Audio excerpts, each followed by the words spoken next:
From Rolls-Royce to Cuban Cigars, handmade scissors to Doc Martens. We searched the earth and beyond to discover the stories behind some of the costliest products.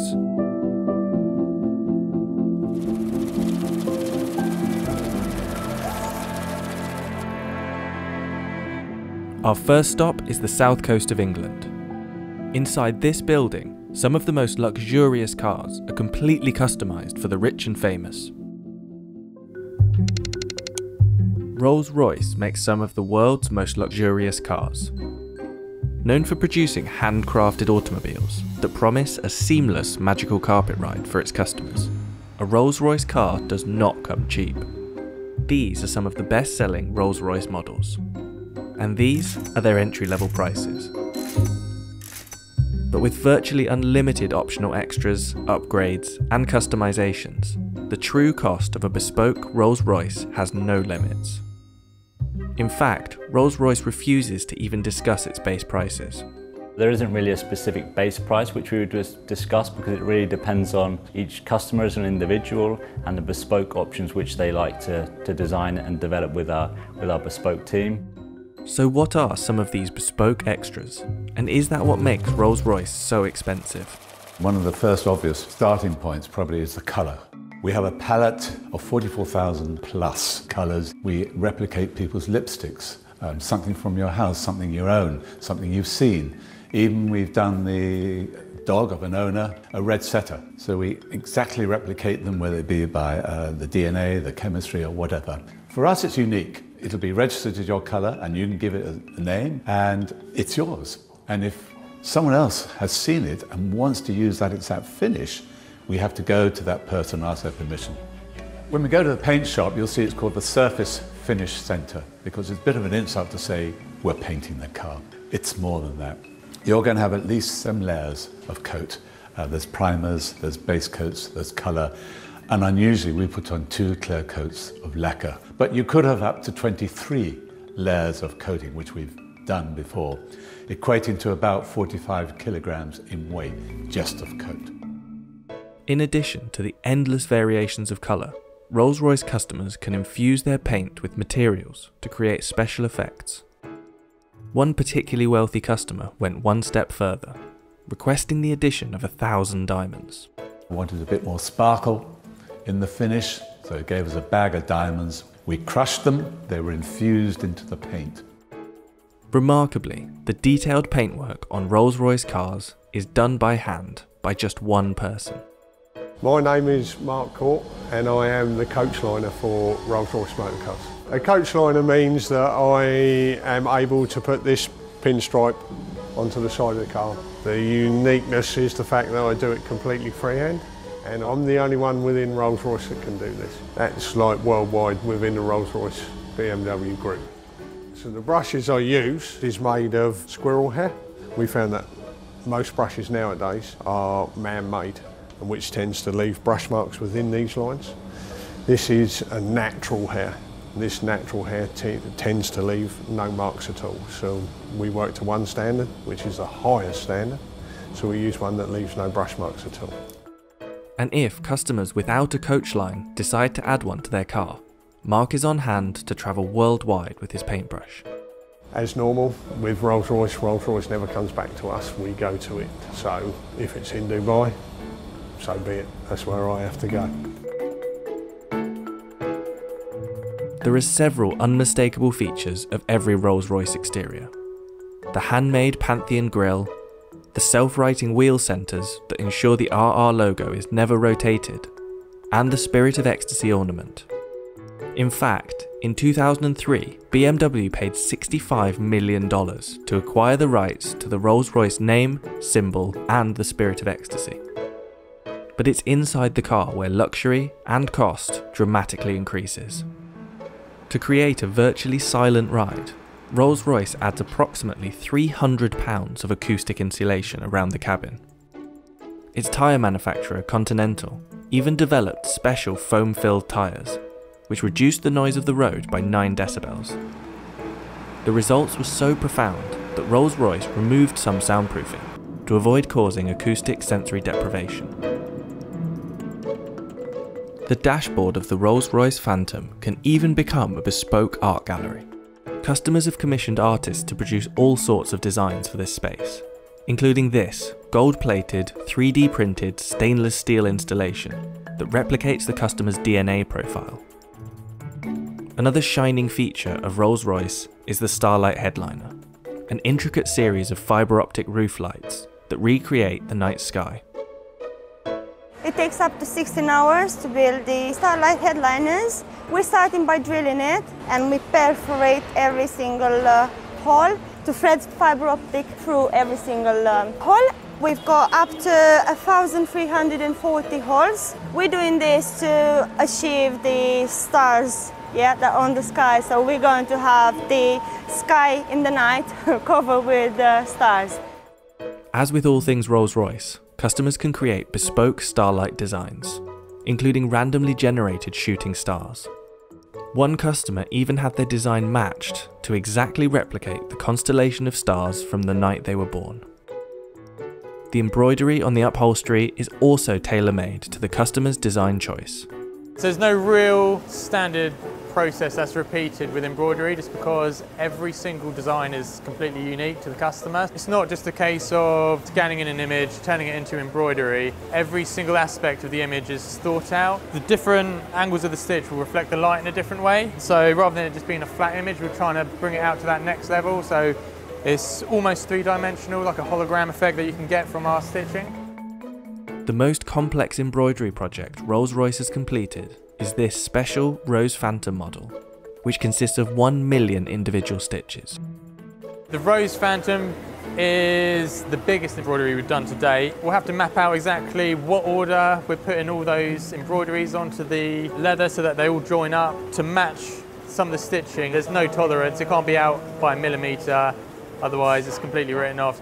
Just take a small aspect of the Rose Phantom. It's a good example of the development of one of the butterflies. What seems relatively simple in like an image actually becomes very complex for embroidery. So for the Phantom Rose Headliner, there's a few techniques that we hadn't used before. Because of the scale of the Rose Headliner, we had to break it down into individual elements. So each individual butterfly, the flower heads themselves, and then all the vines and leaves. So you can see here it's basically different layering of different coloured stitches in different densities. And by building those up, we can create that sort of fade effect where it's darker to the centre, fades out towards the wings, fine-tune them to the quality that we'd expect, and then start combining it and bringing it all together for the whole headliner. Rolls-Royce has seen a boom in sales over the last 10 years. In 2019, sales increased by roughly 25% to 5,152 units, with the average age of a Rolls-Royce owner dropping from late 50s to mid-40s. Take Drake, for example. His Bashukan model, a special edition of the Phantom, left the factory at a value of about $700,000. However, the customizations that Drake made, such as the diamond-encrusted Ovo Owl in place of the Spirit of Ecstasy, is thought to have brought the overall price to about $1 million. The most expensive Rolls-Royce model ever built was the Sweptail. The result of over 4 years' work, this one-of-a-kind car was reported to cost $13 million, previously holding the title of the world's most expensive new car. But while other top-end car manufacturers focus on speed, manoeuvrability, and super lightweight supercar status, Rolls-Royce cars are expensive for one reason: luxury. About 250 miles away from Rolls-Royce is a small factory in Sheffield, Northern England, a city renowned for its stainless steel blade making for centuries. These handmade scissors have been produced in Sheffield, England for over 100 years. But compared to a $2 mass-produced pair, the kitchen scissors will cost you over $100, and a pair of professional tailor's shears cost $315. So just what is it that makes them so expensive?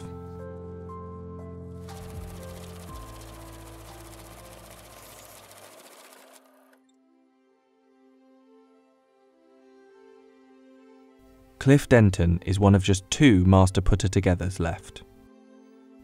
Both in their 70s, the masters are the only ones skilled enough to undertake the final, delicate part of the process, the assembly of these scissors, or putting together. When I was young, every street corner had a little shop with masters in and working. They've gone, you know. At one stage we were doing like 85, 90 different types of scissor.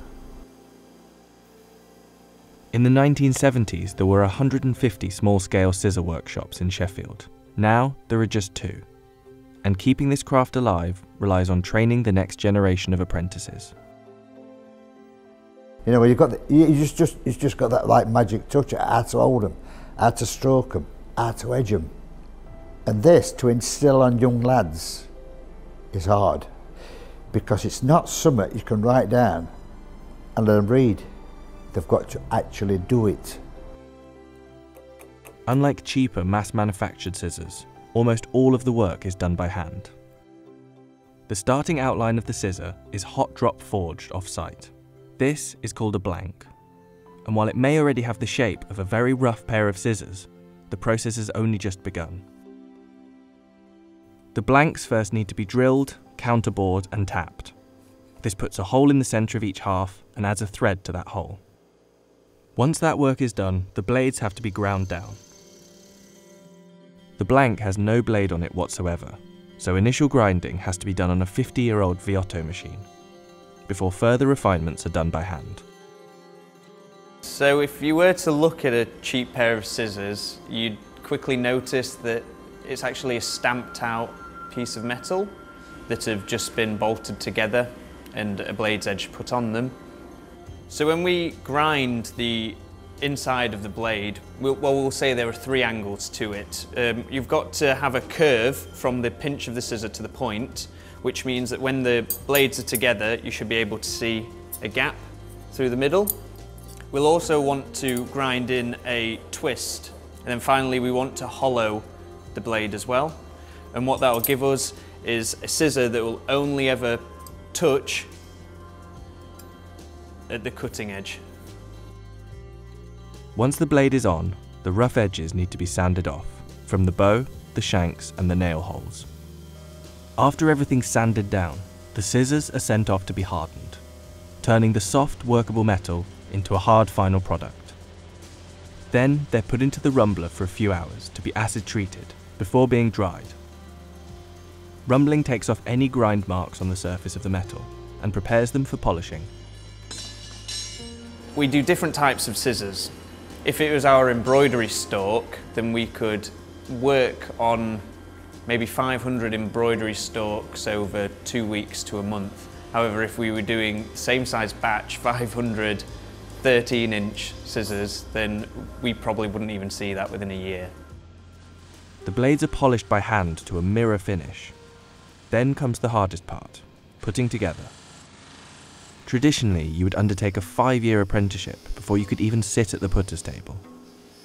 I've never had a background like this before. I went straight into an office right out of university, and I was walking down this street and I saw a chalkboard that said scissor makers wanted, and I thought, I've always wanted to work with my hands, but I've had no training in working with my hands. My training began 8 months ago, and it doesn't look like it's going to stop for at least another few years.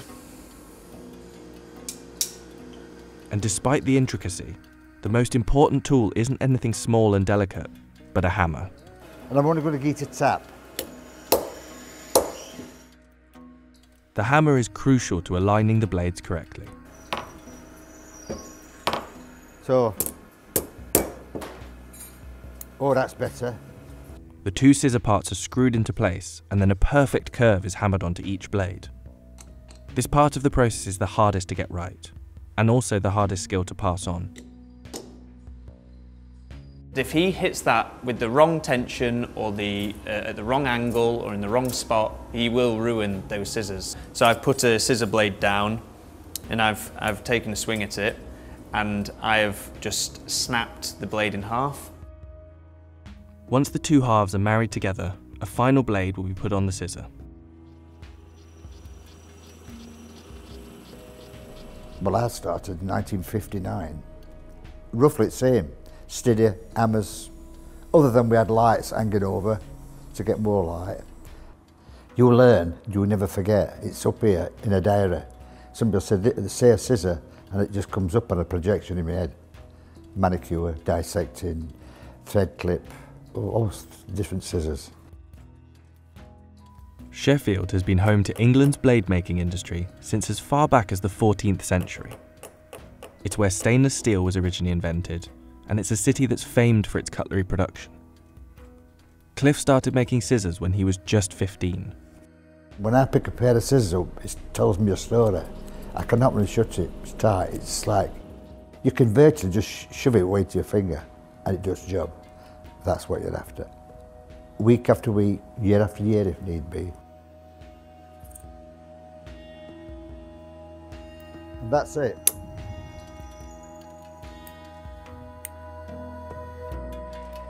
From the cold, cobbled streets of northern England to the subtropical climate of Cuba, the perfect environment for growing tobacco leaves. Cuban cigars hold a reputation as the world's most opulent tobacco product. A box of good quality habanos can cost thousands of dollars. Every hand-rolled Cuban cigar goes through about 500 manual tasks from seed to cigar. But over the last 25 years, cigars made in other countries in the Caribbean and Central America have become comparable in quality, consistency, and cost. Worse still for American smokers, your Cuban cigar could be fake. Some experts suggest that up to 95% of all Cuban cigars in the US are actually counterfeit. So why are Cuban cigars so desirable? And is that why they're so expensive? For more than 200 years, the culture of cigar making in Cuba hasn't changed. In a process that takes about a year, tobacco leaves are grown, harvested, and hung in drying houses called secaderos before a slow fermentation occurs, which enhances flavour, aroma, and burning characteristics. Each leaf is inspected for its type, appearance, and quality, and handed to a torcedor, a highly skilled cigar roller, greatly respected in Cuban society. Bueno, yo me llamo José Castelar Cairo, trabajo aquí en La Triada. Soy tabaquero hace 61 años. Para hacer un tabaco aquí en Cuba se depende de 5 tipos de hojas. Una hoja que se llama ligero, que es el que da la fortaleza en el tabaco. Otra hoja que se llama seco, que es el de la aroma. Otra hoja que se llama volado, que es el que se encarga de la combustión dentro del tabaco. Le sigue el capote, que envuelve el ligero, el seco y el volado. Y la última hoja es la capa, que es la que viste el tabaco y le da la presencia del tabaco. The heartland of Cuban cigar production is in Pinar del Rio, the westernmost province of the island, where 70% of premium cigar tobacco used by state-run cigar companies is grown. Cuban tobacco growers claim that the fundamental influence on quality is the region's terroir, the unique environmental factors that affect a crop. Lo primero para considerarse el mejor tabaco del mundo es que hay 4 factores que lo hacen único en el mundo, y es el suelo donde se cultiva, el clima de la región donde se cultiva, la mano del hombre y la variedad de tabaco negro que se utiliza. Muchas veces han tratado de llevarse la cepa, han tratado de llevarse la semilla, han tratado de llevarse la mano del hombre, pero en todos los lugares donde lo han puesto con condiciones similares no se ha logrado de la misma manera. But some cigar connoisseurs now argue that cigars from countries like Nicaragua and Dominican Republic, which the industry calls New World cigars, have become both desirable and reliable in the market. The offering has become improved incredibly. The presentations are excellent, the blending is excellent, the construction is excellent. In very general terms, New World cigars are better quality than Havana cigars because they have better quality control procedures. Havana have been very much behind the curve on quality control. I would say on an average box of Cuban cigars, 25 cigars, it's not unusual to get 3 that are unacceptable in terms of quality, usually in terms of construction more than blending. Whereas on an average box of 25 New World cigars, I would expect all 25 to be absolutely perfect. Despite the flaws in quality control, Mitchell, who's an expert in vintage habanos, still prefers Cuban cigars. I would say I smoke 8 Havana cigars to 2 New World cigars, and I absolutely adore Havana cigars. However, I very much appreciate New World cigars as well. It's nice to mix it up because there really isn't better, there's only different. So, you know, it's not a case of Cuban cigars are the best. They're the best for me, they're the best for a lot of people, but 40% of our customers, the best is New World for them. So it's just personal preference. In addition to quality, there are a few fundamental factors that determine the price of all cigars. Firstly, the size. Measured in both length and diameter, generally speaking, the larger the cigar, the more expensive it is. Secondly, the vitola. Differently shaped cigars which take extra time and consideration when rolling. Thirdly, the age. The longer a cigar has aged, intensifying the depth of flavour and aroma, the more precious it becomes. But lastly, and most importantly, is the branding. Habanos is the corporation part owned by the Cuban government that controls the worldwide commercialization of all Habanos cigar brands. All Habanos cigars are made in Cuba, but not every Cuban cigar qualifies as a Habano. The state-owned company issues protected denomination of origin approval for a selection of brands whose cigars it claims are manufactured to the most stringent quality control standards. To protect against counterfeiting, Habanos only exports to selected companies in each country. The only nation it does not sell to is the United States, which hasn't allowed the import of Cuban cigars since the 1962 embargo, actioned by President John F. Kennedy, who just hours before signing the decree banning all Cuban products from the United States, ordered his press secretary to buy over 1,000 Cuban cigars. Not only did this ban increase the desire for authentic Cuban cigars for American smokers, but it also created a booming black market for smuggled and counterfeit cigars. There's just so many fakes around in the US. You can't buy Cuban cigars and get them shipped into America. It's illegal for the Americans. And therefore, I don't know where they're buying from, unscrupulous people. Maybe the fake situation has declined a little bit since Obama opened up that you could travel, purchase Cuban cigars and bring them in personally if you've been on holiday somewhere. You know, I think you can bring in up to $800, I think. And above that, you can bring in whatever you want and pay a very small amount of duty. So it may have improved slightly, but I would say probably 95% of the cigars that are supposed to be Cuban cigars that I've observed quite simply are very bad fakes. Despite being the only country that cannot legally import Cuban varieties, the US is still the top cigar consuming country, by a considerable margin.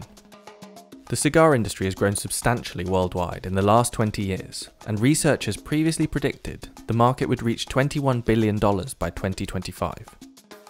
But cigar traders have long questioned Cuba's supply capabilities, an issue made even more problematic amidst a global pandemic.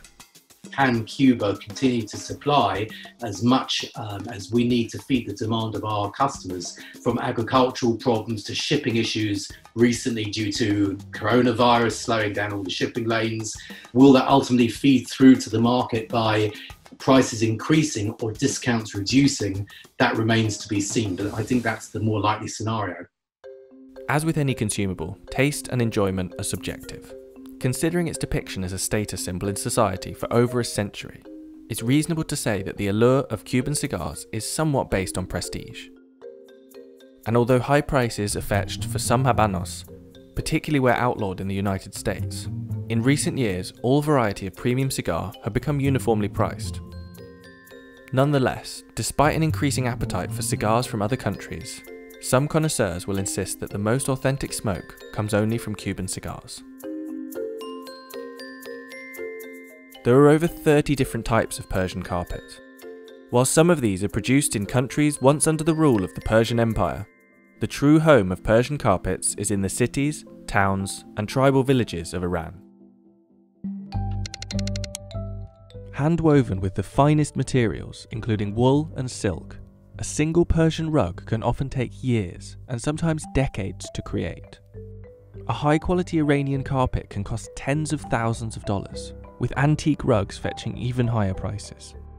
So how are Persian rugs made, and why are they so expensive? Although several countries are associated with the term Persian rug, authentic Persian carpets and the traditional methods of producing them originate in Iran. Every Persian rug is regarded as a piece of art, which reflects the history and culture of Iran. There are many varieties of Persian carpet, each distinguished by their materials, patterns, and weaving techniques. From the floral designs of Isfahan in central Iran to the intricate fine details of Qum carpets and the strong, compact Bijar rugs from the western Kurdish village. Gabe rugs, made in the Fars province of southwestern Iran, are perhaps the most traditional carpets, characterized by their bold designs. یکی از زیبایی‌های گبه اینه که شما همون چیزی که تو ذهن بافنده هست رو می‌بینید. یعنی میشینه یه وقتایی اینجوری بوده که مثلا می‌نشسته توی حیاط خونه‌اش، جنگل و کوه و دشت و مزارع و حتی گوسفندها و چیزهای مختلفی که می‌دیده رو نقاشی می‌کرد. اصلا گبه از اینجا به وجود اومده. Traditionally, Persian rugs are made from sheep's wool, which is boiled, spun, and dyed by hand. These bright and elaborate yarns are dyed with natural colourings from plants and insects.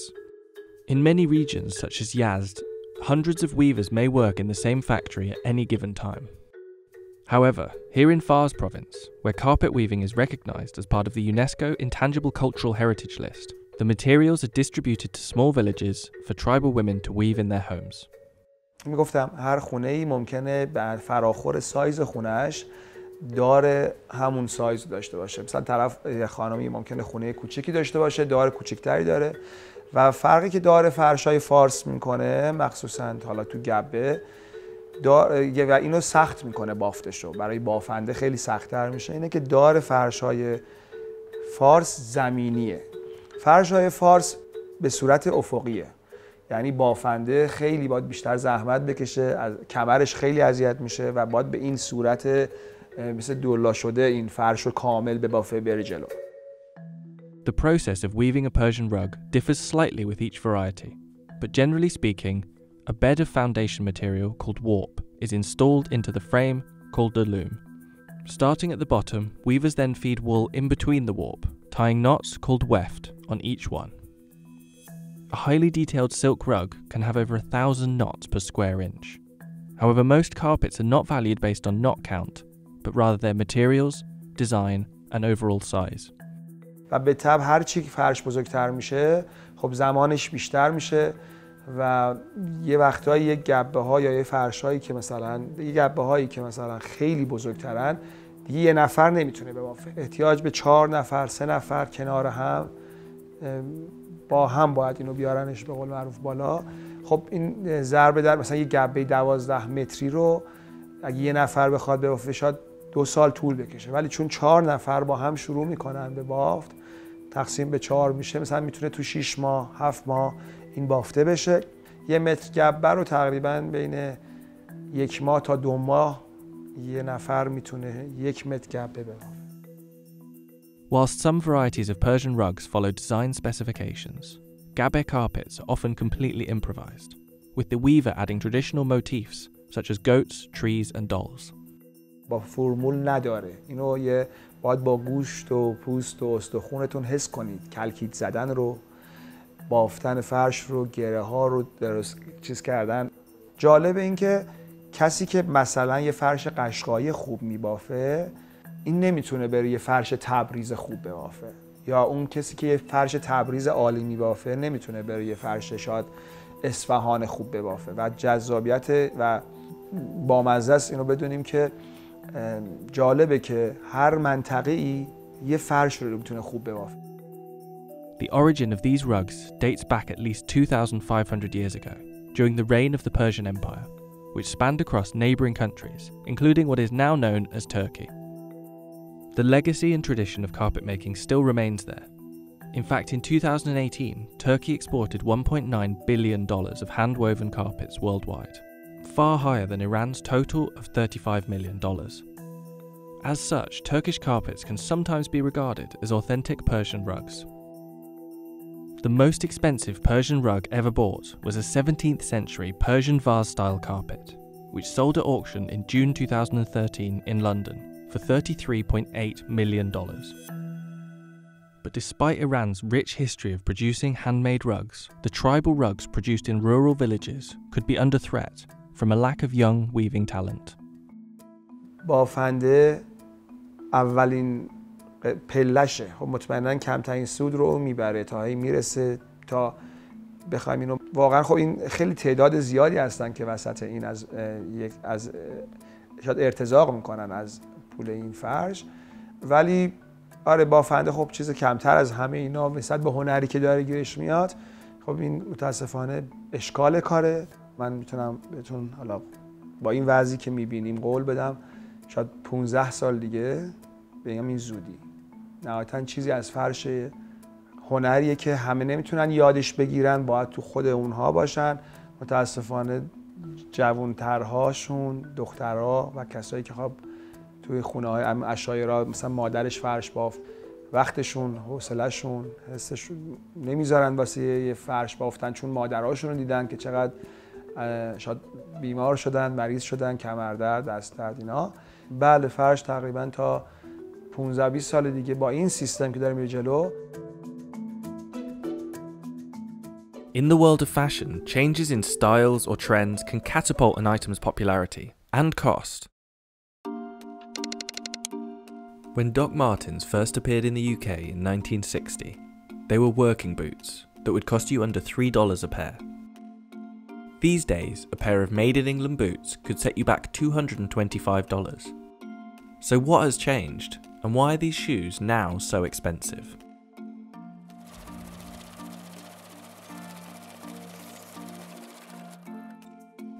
Doc Martens are a style icon that has endured for over 50 years. They've been worn by everyone, from Kanye West and Cardi B to the Dalai Lama and even Pope John Paul II, when the Vatican placed an order for the famous 8-eyelet boot in black, white and navy leather. While a pair of Docs may not be the most expensive boot out there, their price and use has gone through a pretty radical transformation. And the company producing them has shifted dramatically too.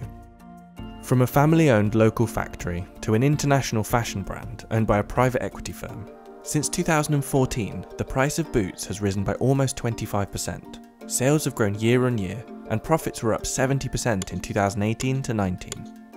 So how did the company go from its humble beginnings to producing 7 million pairs of these shoes each year? Before they got their punk image, Doc Martens weren't quite so cool. The patented technology behind the boots, the air cushion sole, was invented in 1945 by Dr. Klaus Martens, a German army doctor who injured his ankle in a skiing accident and was looking for a comfortable alternative to hard leather sole boots. The market for this new shoe technology wasn't the punks or skinheads you might associate with the history of these shoes, but older women in need of comfortable and practical footwear. They were even advertised as perfect gardening shoes at one point. It was when this technology was brought over to the UK in 1960 that the iconic shoe you might recognise was first made. The air cushion sole was licensed to the Griggs Company in Northampton, and the 1460 boot was created. The iconic stitching and recognisable heel loop were added, and the boots were sold to factory workers across England. At the time, these boots cost only $3 a pair. Even with inflation, that's just over $50. They were cheap, hard-wearing and perfect for postmen, policemen and workers on their feet all day. The boot was quickly adopted by any countercultural movement that appeared, and they became a mainstay in glam, punk, skinhead, ska and goth style, among many others. Doc Martens' fashion status wasn't always guaranteed though. After the boom in the 90s, the boots dipped out of fashion and the company struggled, almost going bust in the early 2000s. As the industry shrank, the cost of manufacturing shoes in England also got more expensive, and by 2002 it already cost around $87 for a pair of Doc Martens. That's around $140 with inflation. Northamptonshire was once the home of shoemaking in England. In the mid-19th century there were over 2,000 shoemakers working in the region. But as many of these shoemakers struggled, the majority went under or moved production abroad, and now there are just over 30 left. Doc Martens followed suit, moving their production to Asia. The company still makes shoes in its Northamptonshire factory, but now this is only around 2% of its total production. Doc Martens says this relocation hasn't changed the way its shoes are made at all. We wanted to see if there actually was a difference between the new Asian-made boots, the more expensive made-in-England variety, or a vintage pair from before the move. We spoke to someone who's torn down multiple pairs of these shoes to find out. I'm Weston Kay, I'm a professional leather worker, and I cut boots and shoes in half on YouTube. Yeah, I would say the production methods are really similar between the Asian-made boots and the made-in-England boots. A lot of the same features on the inside of how they stitch their boots are identical. The construction is really similar. They still heat sew the sole to the welt. I think a lot of the big differences between the vintage boots and the newer ones, it's stuff that you would only notice if you cut it in half almost, or if you wore them for long enough time. The vintage Doc Martens had a way better midsole that adds a lot of comfort. They had a wooden shank, and the leather was just a lot better. So they lasted longer, they're more comfortable, they have the support you need. The newer ones just have worse versions of the old ones' materials. I wouldn't describe them as a super durable or long-lasting boot, but a lot of people are just buying these boots because they're Doc Martens anyway, and they're gonna be comfortable, they're gonna last a decently long time, so most people are gonna be happy with them.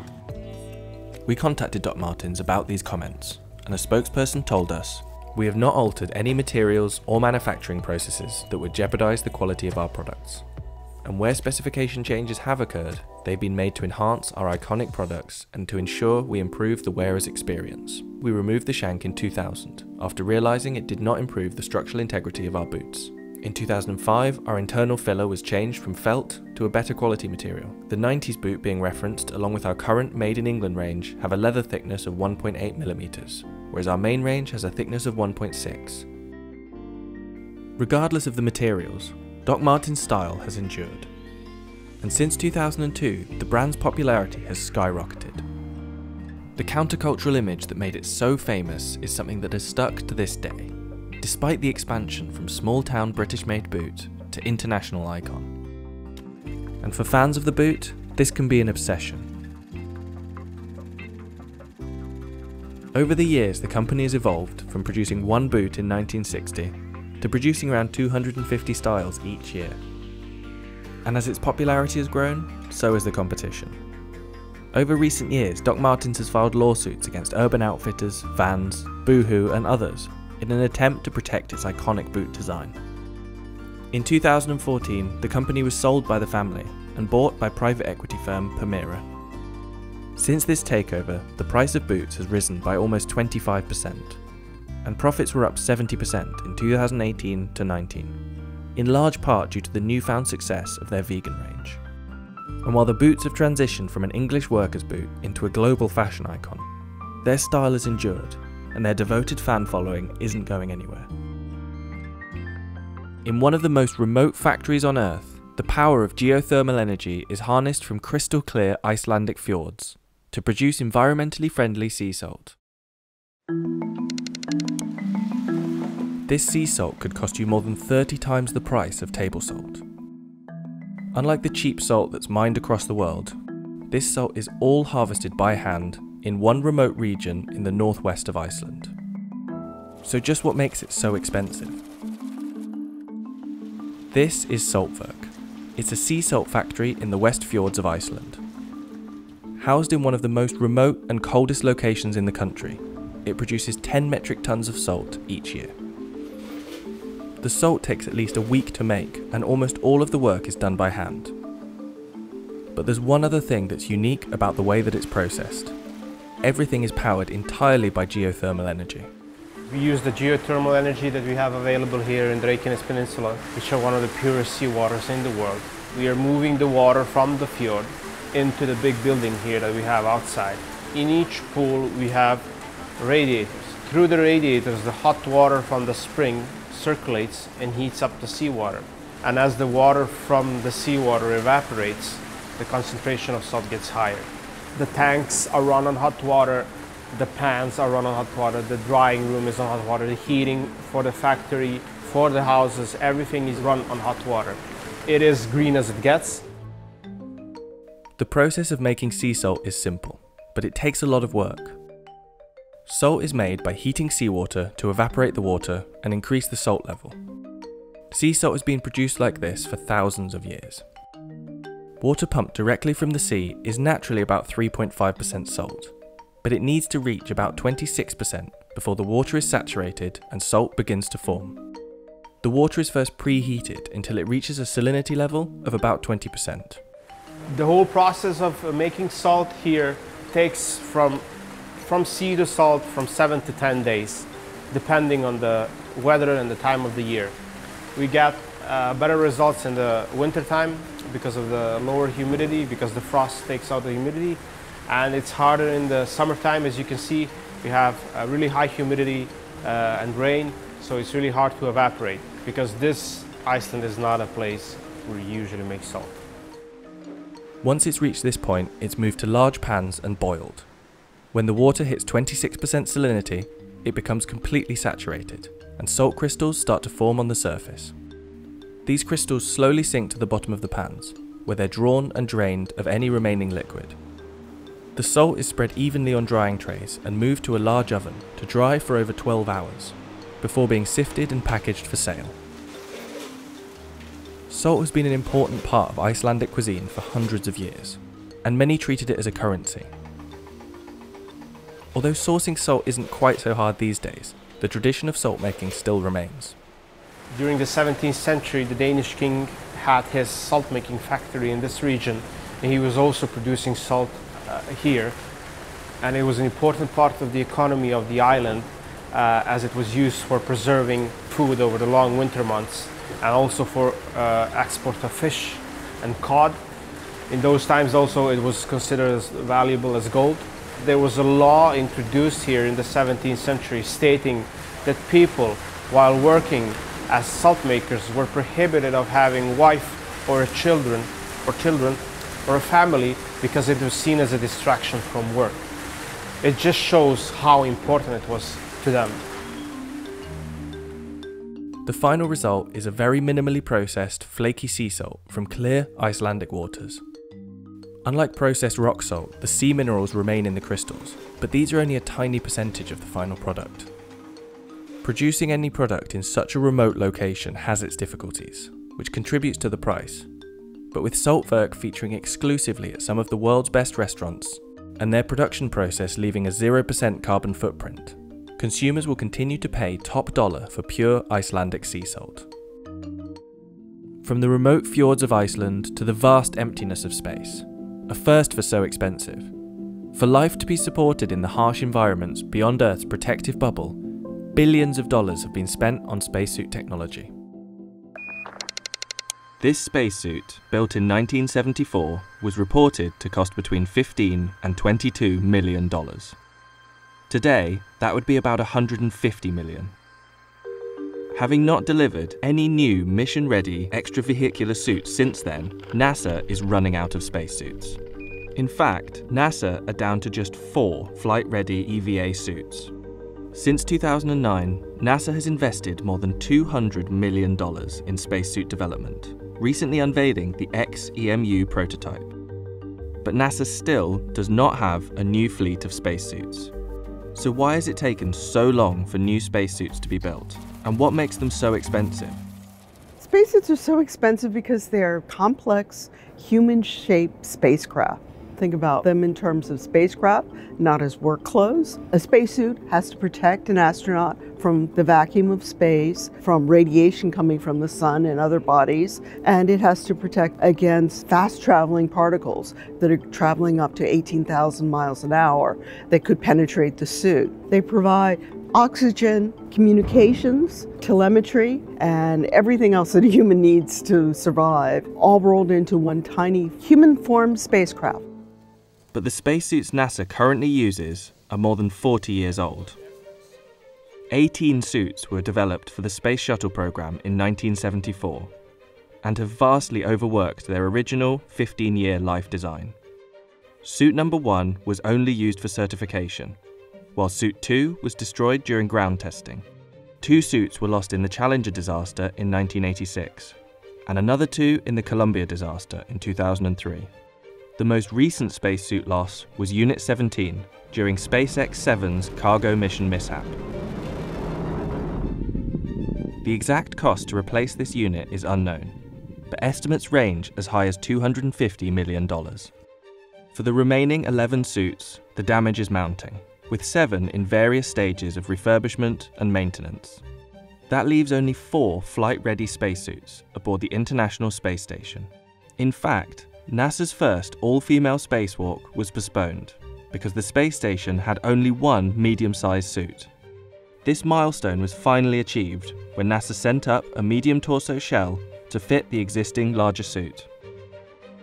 NASA has invested about $250 million developing the XEMU suit for its Artemis program, which plans to take humans back to the surface of the Moon by 2024, with a view to eventually go to Mars. With that goal fast approaching, and the number of existing spacesuits dwindling, NASA engineers face a new kind of space race. There is absolutely a sense of urgency, not only because of the number of suits itself is relatively small, but the individual components that we use to keep the suits healthy and moving forward is also dwindling. A great example of that is the carbon dioxide sensors. The design that the current suits fly is a heritage design, some of the components of which are no longer produced. Some of the vendors that made those components no longer even exist. And so today, the CO2 sensor is a great example of a component where a replacement design that will work for both the existing suit and the new suit, basically be a drop-in replacement that's compatible with both suit designs. These people-shaped spacecraft are packed with complex components, but the most expensive parts are subject to debate. The most expensive component of the spacesuit are the gloves. The gloves are the most complex because the astronauts need them for manual dexterity to do meaningful work in space. You see the interior, you see a system of pulleys and strings that hold it together. And then on the outside of the glove, you see the system of heat radiators that allow the astronaut to keep their hands warm. The gloves are an amazing and intricate component, but at the end of the day, the pressure garment, including the gloves, is actually less expensive than the life support system. The backpack that is worn on the back of the suit is a highly compressed set of technologies that do everything from maintain temperature to remove carbon dioxide and continue to provide pressure inside the suit itself. And I think in the end, several of those components are each more expensive than most of the other garment components like the gloves. But even these expertly engineered suits can go wrong. In 2013, European Space Agency astronaut Luca Parmitano reported that his helmet started filling with water. That stuff on your forehead is not sweat? No, it's not. Oh, I see. Hatch coming open. Copy all, Chris. You could have some towels ready, that would be great. In total, almost 1.5 litres of water leaked into his helmet, threatening to drown Parmitano mid-spacewalk. But considering that NASA's Apollo-era spacesuits allowed 12 humans to walk on the Moon 50 years ago, and considering the Space Shuttle-era suits have been used on over 200 spacewalks, is such a large investment in new spacesuits needed? Well, that depends on what you're going to ask the astronauts to do. Walking on Mars is different from walking on the Moon. It's a different environment, it has different hazards. So when you're picking these assignments for astronauts, you have to take into account, do you want the astronaut to be able to walk, bend over, pick up things, or will he or she be carrying something? So you have all those considerations that have to fold into that design. We believe it is a necessity. Some of the components and some of the design concepts are no longer consistent with our values and expectations in terms of the quantity and distribution of crew members that we fit. I believe that, yes, the investment is appropriate and worthwhile.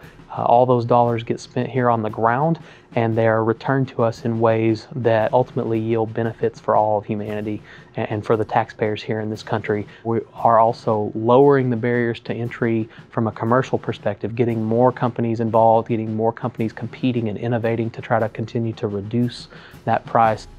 In an effort to develop technology at lower costs, NASA often sets design challenges for innovation, sometimes partnering with the designers and companies who impress the most. In the 2009 Astronaut Glove Challenge, Ted Southern bagged the second-place prize of $100,000. He and his partner, Nikolai Moiseev, a leading Russian spacesuit engineer, used their winnings to form Final Frontier Design. We as a business were formed about 10 years ago and have worked with NASA on components of EVA suits for that whole time. NASA's our biggest customer, and we've delivered prototype components for the suit, including a glove, elbow, shoulder assemblies, parts and pieces. But just over the last 2 years, we've focused on bringing the whole system together.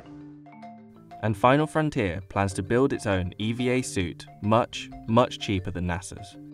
We intend to deliver flight-level suits with similar requirements as NASA's. Our suits are made with the same material as the suits that NASA used down to the mill. Traditionally, space suits are very expensive. I expect our suit development will be in the multi-million-dollar range, but I hope that our suit EVA system will be around $2 million a piece or less. Even though NASA has not officially released the unit price of the new XEMU suit, it's safe to say their costs will be much higher.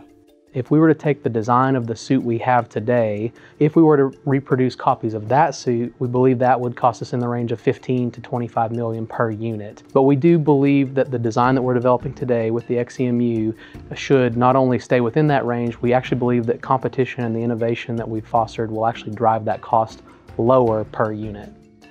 How does NASA's spacesuit costs compare with other countries? Russia's equivalent of the EMU suit is called the Orlan. Like NASA, it also has 4 suits aboard the space station, but it also has reserves, both at the Cosmonaut Training Center in Star City, Russia, and at Johnson Space Center in Houston, Texas. According to Nikolay Moiseev, who is one of the few engineers to work on both America's EMU and Russia's Orlan, unlike NASA, Roscosmos has continually developed new generations of spacesuits. Moiseev personally participated in the development of 5 generations of Russian spacesuits, and estimates that 24 units were made between 1997 and 2002, with a further 24 units made between 2002 and 2019. Roscosmos is also developing a new EVA suit for Russia's first proposed moon landing by 2030. With Russian technology in a cycle of constant development and American EMU fleets continuing to age, more commercial opportunities could become available for private companies like Final Frontier to develop spacesuit technologies at lower prices. In 2017, Elon Musk revealed the SpaceX IVA spacesuit. Although this intravehicular suit is only for use inside the spacecraft, its 3D printed helmet and custom-made garments are a glimpse into the future of commercial spacewear. But is there an actual need for cheaper spacesuits, or is space exploration unavoidably expensive?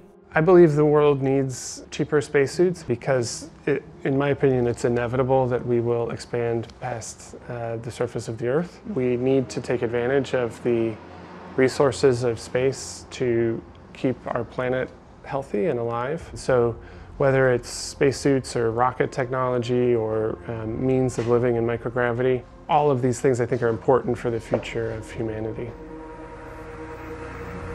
It's one small step for man, one giant cost for NASA. From the fragility of life in space to the delicate process of picking the world's most expensive spice.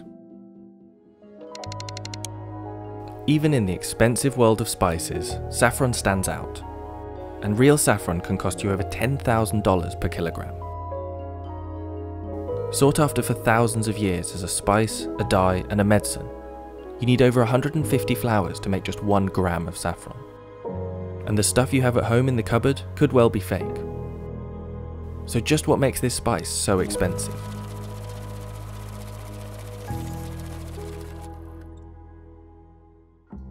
Saffron is the red stigma of the Crocus sativus.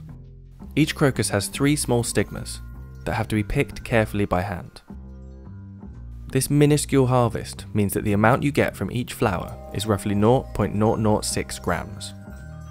No machine can do the delicate work required to harvest these thin threads, and it can take 40 hours of hard manual labour to produce just 1 kilogram of high quality saffron. Growing the plants isn't exactly easy either. They're actually called corms, but they're like a bulb, basically, like a flower bulb. So the more flowers per bulb you can get, and the bigger the flowers, really, and that all depends on how you look after it, how you grow it, the climate. So, for example, if it rains just before harvest, we get bigger flowers. If it's very dry just before harvest, the flowers are smaller. So you look after the crop during the year by hand, and you pick the flowers by hand, and you process the flowers by hand. Once the crop starts flowering, harvesters have to work fast to make sure they can pick it all in time. almost all of the saffron planted can flower within 1 week of the year. And to maintain the quality, the flowers are best picked first thing in the morning. Quality is key when growing such a precise crop, and the taste of the saffron depends on the rainfall, temperature and soil. Kashmir is famed for producing some of the highest quality saffron in the world. तो ये जो पूरे कश्मीर वादी में जो है ये red soil जो है ज़्यादातर यही पाई जाती है और ये जो है ये सैफरान की रेड सॉइल जो है ये एक कुदरती तौर से एक फर्टिलाइज्ड लैंड होती है। जैसे कि अभी हम जा रहे हैं किसी और इलाके में, वहाँ की जो लैंड उस पर काफ़ी ज़्यादा मेहनत करनी पड़ती है, right.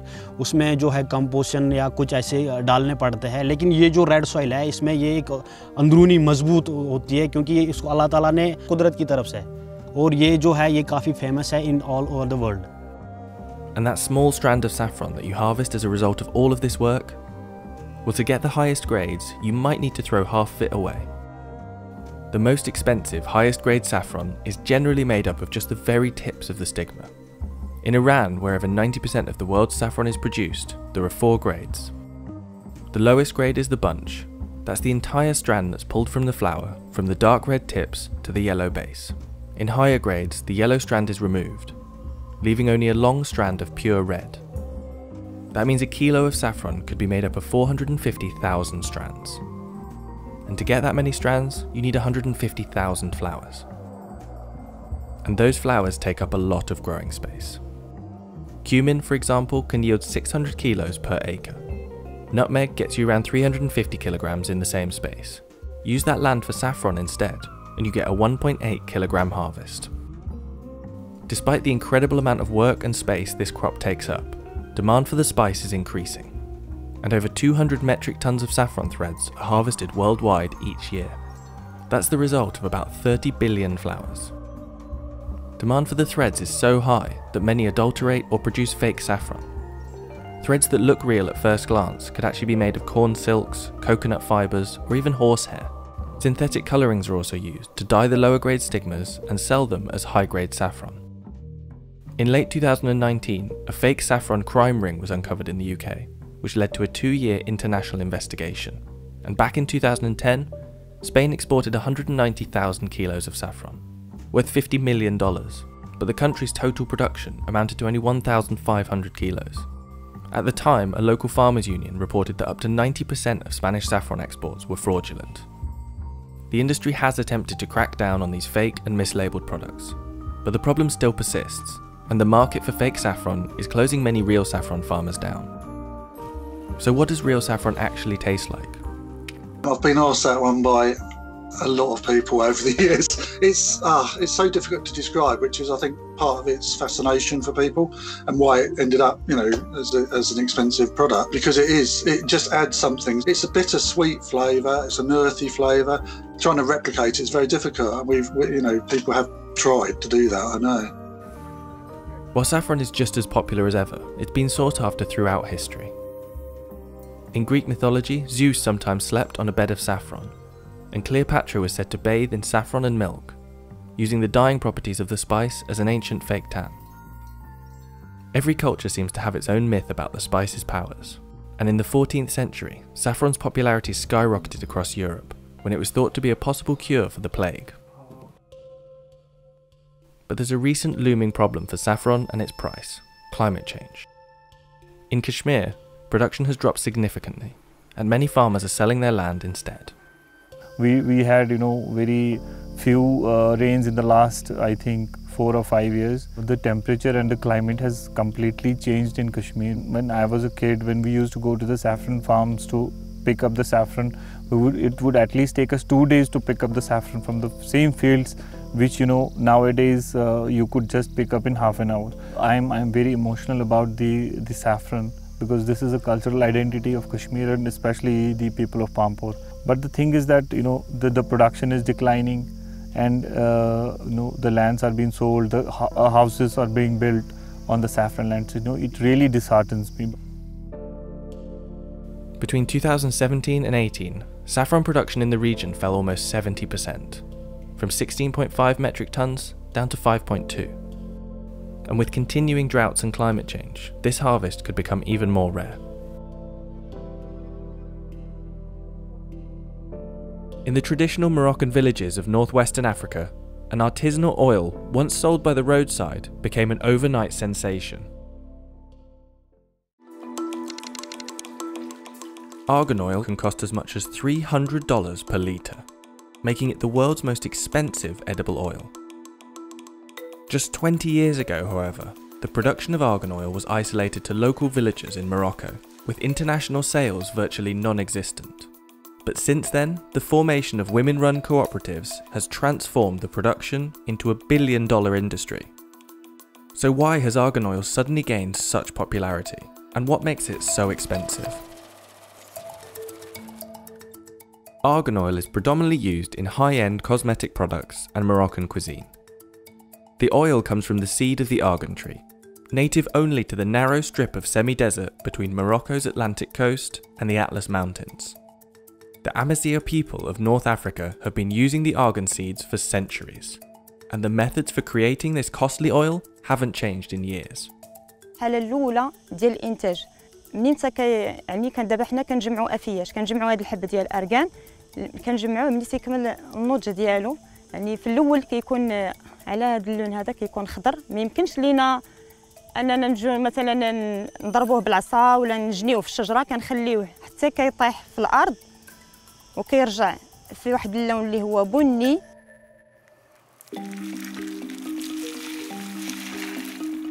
Once collected, the argan fruits are sun-dried before being peeled and depulped by hand to remove the fleshy outer layers. The leftover argan nut then needs to be cracked to retrieve the oil-rich kernel inside. وهذه كتبقى هي المرحلة الصعيبة ماشي سهلة ماشي أي واحد يجي ويهرس هاد الحبة هذه لأن خص تكون عندك واحد التقنية في الطريقة ديال التهريس ديالها باش تحاول تحافظ على هاد اللوزة ما خصهاش تهرس لينا باش يعني نحصلوا على 1 لتر ديال الأرغان تقريبا كناخذوا واحد 40 كيلو من هاد الحب هذا باش اللي كيعطينا تقريبا واحد 20 كيلو من هاد النواة. The next stage is grinding, which is often also done by hand. يعني كنطحنوا اللوزات ديال الأرغان بهاد الطريقة التقليدية اللي لقينا جدادنا ومعروفة في التراث المغربي ديالنا. هاد الطريقة هذه كتاخذ منا واحد الوقت يعني باش نحصلوا على 1 لتر دي كيخصك تقريبا 2 ساعات ولهذا فالتطورات وكنقدروا يمكن الا كانت عندنا شي طلبية كثيرة كنستعملوا الآلة يعني واحد الوقت قليل يعني في 5 دقائق تقدر توجد تعطيك 1 لتر ولا 2 لتر. بالنسبه لزيت ارغان هو يعني ماشي بحال الزيوت الاخرى كيبقى واحد الزيت اللي غاليه كيف ما كيسميوها الذهب الاحمر يعني زيت غاليه بزاف وكتطلب في الانتاج ديالها واحد المجهود كبير. يعني بالنسبه لواحد المراه الا غتوجد لك 1 لتر ديال زيت ارغان كيطلب منها تقريبا واحد 24 ساعه. The leftover pulp removed from the fruit is sold as animal feed, particularly for goats, who are intrinsically linked to the argan tree. In some areas, it's tradition to allow goats to climb the trees to freely feed on the fruits. Argan kernels are then collected from their excrement, saving the laborious work of cracking open the nuts manually. But nowadays, in most argan forestries, this peculiar site is merely used as a tourist attraction. هذيك الزيت يعني ملي دارت عليها التحاليل تلقاو بانها غير صالحه للاكل. اذا الماعز عنده يعني كيكون واحد المضره بالنسبه لهذاك. والماعز هو جزء من المنطقه والسياح يعني تعجبهم بزاف انهم يجيو يشوفوا المعزه فوق الشجره ديال الارغان. Traditionally, Amazigh women, who until 1956 required the man's permission to leave their homes, made argan oil primarily for culinary purposes, using methods passed down through generations. This artisanal oil was occasionally sold on the roadside in recycled bottles for as little as $3 per litre. Et donc, on s'est aperçu en fait que les femmes qui préparaient cette huile d'une façon artisanale, elles avaient une peau vraiment très douce et pas de rides du tout. Mais on n'avait aucune preuve scientifique. Zubida Sharouf first studied the argan tree for her PhD in the late 1980s, when the species was in dangerous decline. After conducting scientific research to support the moisturizing benefits of argan oil on hair and skin, Sharif planned to transform the environmental problem into an economic solution. L'objectif n'était pas de garder ces résultats sur les tiroirs à l'université, mais sortir sur le terrain, organiser la filière, ces femmes qui n'étaient pas organisées du tout, qui produisaient de l'huile d'argan de façon traditionnelle chez elles. Et donc, c'était très difficile, c'était quelque chose de nouveau. Elles ne savaient pas ce que c'est qu'une coopérative. Ensuite, ils ne sont jamais sortis de chez elles. Et donc, quand même, on a commencé par ces 16 femmes. Et dès que les autres ont vu ce que ça a donné pour cette première coopérative, donc il y a eu beaucoup de femmes qui sont venues nous voir, qui voulaient aussi s'organiser en coopérative et profiter de la commercialisation de l'huile d'argan. Sure enough, the rapid rise in popularity of argan oil not only brought profit to the region, but also revitalized an entire ecosystem. The newfound respect for the value of argan trees ensured stability for the species, and in turn, the surrounding wildlife and community reaped the benefits. The argan tree, known locally as the Tree of Life, provides food, shelter, and protection from desertification, and its deep roots prevent soil erosion, allowing vegetated grass to grow for grazing livestock. It's estimated that up to 90% of the economy in this region is owed to the argan tree. Il y a pratiquement 3 millions de personnes qui subsistent de l'arganerie parce qu'il fournit beaucoup de journées de travail pour les populations locales. Rien que la seule extraction de l'huile, elle fournit pratiquement 1 million de journées de travail. Mais le rôle le plus important, c'est le rôle environnemental. L'arganier est vraiment le dernier rideau vert au niveau du désert. In just one generation, the international market for argan oil has risen from just 200 litres to 4,000 metric tonnes in 2019. By 2025, the state's ambition is to sell over 10,000 metric tonnes. To facilitate this increase, the area for producing the oil has expanded more than 100 miles south of Aswara and is due to expand north. As with any costly ingredient, argan oil products are often adulterated. Both cosmetic and culinary argan oil is often labelled as pure, despite the undisclosed percentage of Argania kernel oil being mixed with a host of chemical compounds. And cheaper, mechanically extracted oil has begun to appear on the market, for as little as $22 a litre, threatening the stability of the local cooperatives. However, some cosmetic giants such as L'Oreal have committed to fair trade programmes to help ensure the stability of their argan oil and the preservation of the forest's biodiversity. With the help of the cooperatives, the traditional skills held by the Amazigh women have created a booming industry. But even though this income has granted some financial independence in a male-dominated society, the women normally make less than $220 a month, below Morocco's recommended national minimum wage. With the argan oil industry predicted to continue its growth, the prosperity of the Amazigh women remains to be seen. For one of our most unusual stories, we uncovered that the world's most valuable liquid actually comes from thoroughbred horses. Okay. Depending on the stallion, horse semen is one of the most expensive liquids on the planet. Thinking about it again. Starting to draw. Yeah, okay, can wash that. Good boy. Okay. Grab that rein inside you. Got him?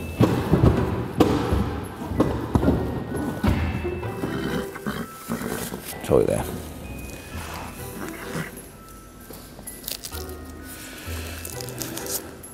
So we collected about 80 mils, and this is going to be worth in excess of $100,000. That means that a gallon of this horse's semen is worth $4.7 million. And that's nowhere near the most expensive. Once it's collected, horse semen can be separated and sold in small tubes called straws. One of these straws is worth about $1,200. We're putting about 150 million to 200 million sperm cells in each individual straw. Big Star's produced about 60 or 70 of them here.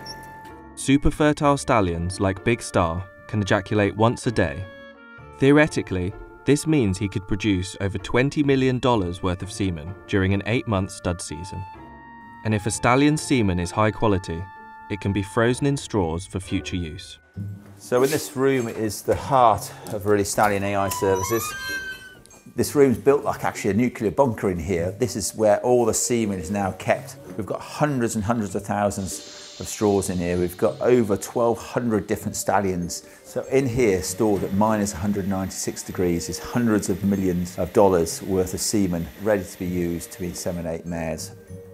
In the horse breeding world, genetics is king.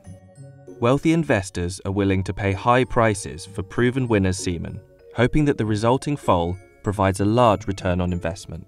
Big Star is one of the most prolific show jumpers of all time. He's a double gold medal winning stallion, which there's very few of them out there. He's got the perfect genetics ready to go on show jumping. So you mix that with another genetic line on the female side and cross those two together. You can pay $1,200 for a single straw, you can have a foal, and maybe 3 or 4 years later you can sell that foal for sometimes $100,000. I mean, Big Star's case is hit those bells. He had the highest price foal in the UK, and that sold for in excess of $100,000.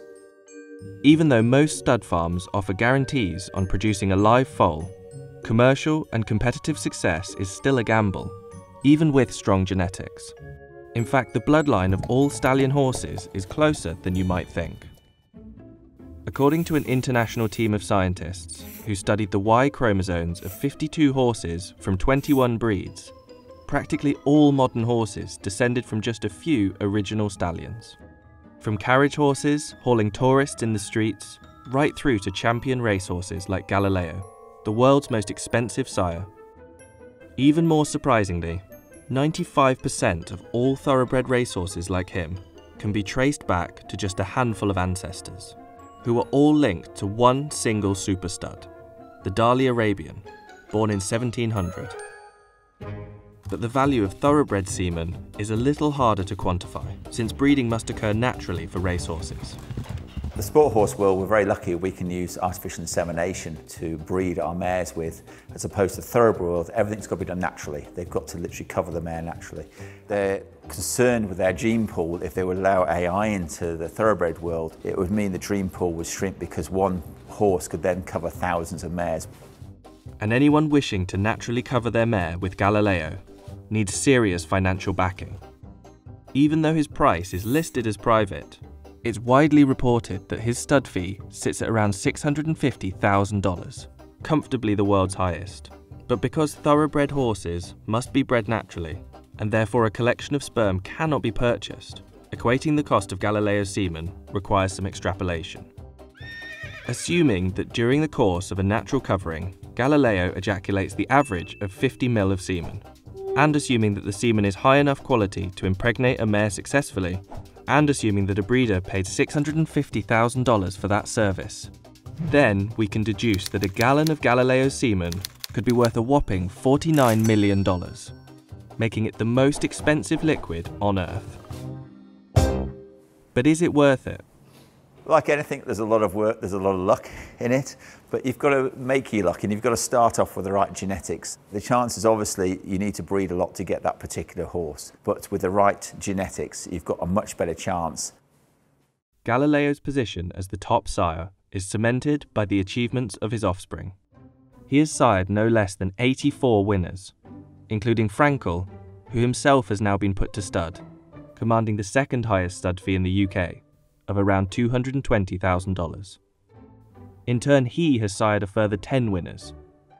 Like father, like son. Despite generally being safer for both stallion and mare, artificial insemination is criticised for its ethics around science and nature. But the analysis of thoroughbred racehorse genetics has added to the controversy surrounding horse breeding. Roughly 10% experience orthopaedic problems, and the majority suffer exercise-induced bleeding in the lungs. PETA investigators captured video from inside the breeding barns at Darley in Kentucky, one of the world's most expensive thoroughbred breeding facilities, where stallions were goaded to cover more than 100 mares each in a breeding season. Some thoroughbreds were even sold for slaughter at a horse meat market. With so much money to be made in racing, show jumping, dressage and more, the price of horse semen will remain stable. Our final stop is a return to Iceland. to discover a rare and costly material to battle the freezing Nordic temperatures.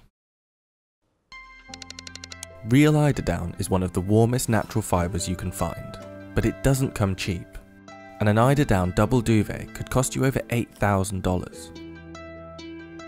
Harvested from the nests of eider ducks found wild in Iceland, collecting a kilo of this fluffy material isn't easy, and only 4 metric tons are produced worldwide each year. So what makes eiderdown so expensive?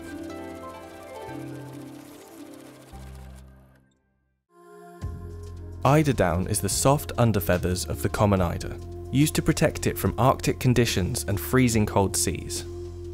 During the breeding season, this down naturally sheds, and the female ducks use it to build their nest. This is where the eiderdown collectors come in. Eiderdown farmers across Iceland will harvest this down either by taking small amounts from each nest or waiting for the birds to disappear completely before collecting.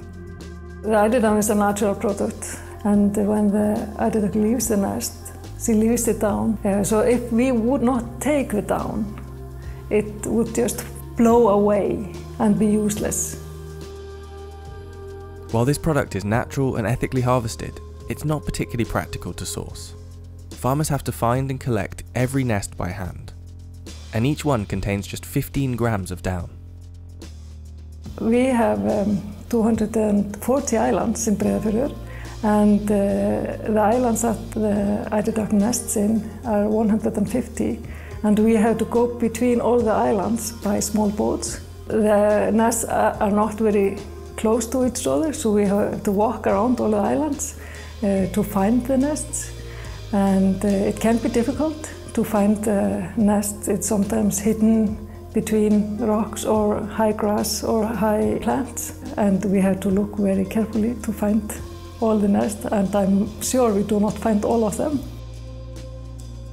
But once the down is harvested, the work has only just begun. Up to 80% of the weight of the harvest is made up of sticks, seaweed, or larger feathers, and all of this needs to be removed. The eiderdown is first moved to an oven and baked at 120 degrees Celsius for at least 8 hours, drying out any of the unwanted debris and making it easier to sort. Then it goes through multiple specially made machines, each one sorting more and more pieces from the down. A larger spinning machine separates the outer feathers, but the only way to make sure every single one of these feathers is removed is by hand. After cleaning the eiderdown in the machines, we have to clean the eiderdown by hand, and it takes about 4 or 5 hours for an experienced person to pick 1 kilo.